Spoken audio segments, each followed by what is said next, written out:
Great film. Really Thank you. enjoyed it. Found it Thanks, really man. interesting. I'm curious what drew you to this story in the first place, and what made you want to share Trumbo's story with audiences around the world?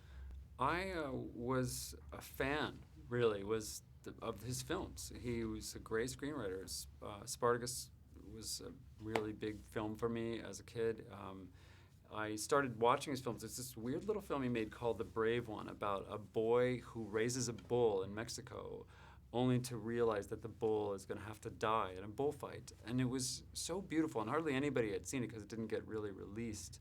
The movie we see in the film, he writes it for the King brothers, who were basically like the Roger Cormans of that era, sort of schlocky filmmakers.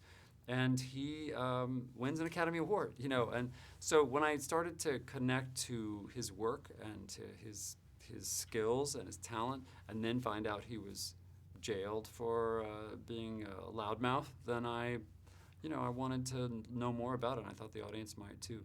So were you familiar with his whole backstory at first, or you kind of learned that as you went along? Yeah, I didn't know anything about it. I knew about Joe McCarthy. Yeah. I knew about McCarthyism. Right. I didn't really know. I knew there was a group called Hollywood 10 who'd been, blacklisted, but I really didn't know the details. And I didn't know the personal details. I didn't know Kirk Douglas gave him a parrot that was named Sam Jackson, and that was the pseudonym he used to write Spartacus. Those little weird details. I didn't know Otto Preminger and Kirk Douglas almost competed to see who would get his name on their film first. And Kirk Douglas did a very brave thing by putting his name on Spartacus.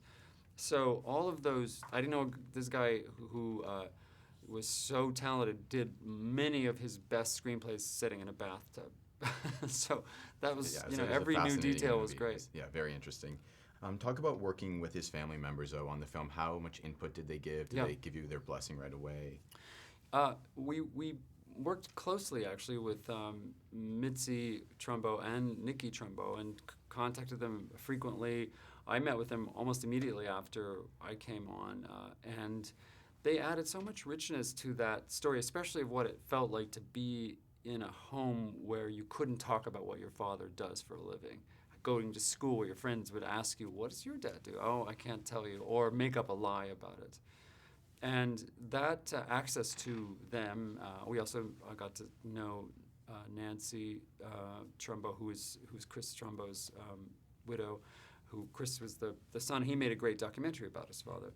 And so we, it changed the whole way we came at everything. Once you tap into the real people, the real stories are sometimes better than anything you can make up. And just quickly before we wrap up, this is a very important story you're telling here. Mm-hmm. A lot of discussion is going to be raised from it. What do you kind of hope people take away from it when they walk out of the theater?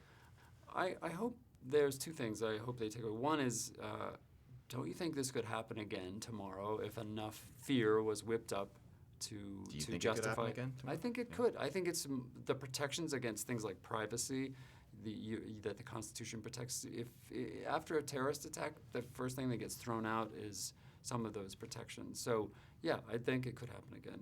And the second thing I would hope people ask themselves when they leave is, what would you do if you were presented with this horrible dilemma like Edward G. Robinson was, where you either have to completely throw out your career, you can't even do what Trumbo did and write under other pseudonyms because you're an actor, versus just go and cooperate a little bit. We'd all like to think we'd behave like Trumbo, but it's when the chips are down, that's a really hard question to answer for yourself.